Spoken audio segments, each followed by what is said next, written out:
ఇంకొక విషయం తెలియంది ఏంటంటే, భీష్ముడు ఒక ప్రతిజ్ఞ చేస్తాడు. ఆ ప్రతిజ్ఞకి మెచ్చిన దేవతలందరూ వచ్చి తనని ప్రశంసిస్తారు. సో ఆ ప్రతిజ్ఞ ఏంటో తెలుసుకుందాం. అయితే ఒకసారి ఏమైద్దనంటే, శంతనుడు అంటే భీష్ముడు వాళ్ళ డాడీ, ఆయన ఏంటంటే ఒకసారి యమునా నది తీరంలో సత్యవతి దేవిని చూస్తాడు. సత్యవతి దేవిని చూసి ఇష్టపడతాడు.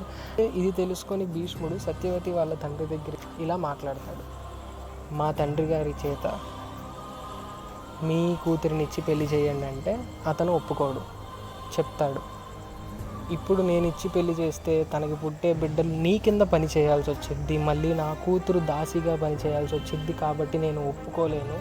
ఇది కాదు నా కూతురికి జీవితాన్ని ఇవ్వాల్సిన తండ్రిగా అని చెప్పి రాజ్యకాంక్షను వదులుకుంటాను, జీవితాంతం బ్రహ్మచారిగా ఉండిపోతాను అనే మాట తీసుకుంటాడు. ఇది తీసుకున్న ఈ డెసిషన్ కూడా ఎలా తీసుకుంటాడంటే, డైరెక్ట్గా చెప్పాడు. సభలో ఆ రాజ్యంలో ఉండే మంత్రులందరినీ పిలిచి వాళ్ళందరి ముందు చెప్తాడు. ఏమని? మా తండ్రి గారైన శంతనుడికి ఇచ్చి ఈ సత్యవతి దేవిని పెళ్లి చేయిస్తున్నాను. సో నేను మాత్రం వాళ్ళ కింద వాళ్ళకు పుట్టబోయే బిడ్డలకి రక్షణగా ఉంటాను. నేను రాజకాంక్షని వదులుకుంటాను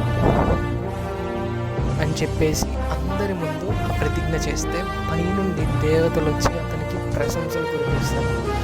అది తెలుసుకున్న వాళ్ళ తండ్రి చాలా బాధపడతాడు, యాజ్ వెల్ యాజ్ చాలా హ్యాపీగా ఫీల్ అవుతాడు. నాకు ఇలాంటి కొడుకున్నందుకు సో బ్యూటిఫుల్.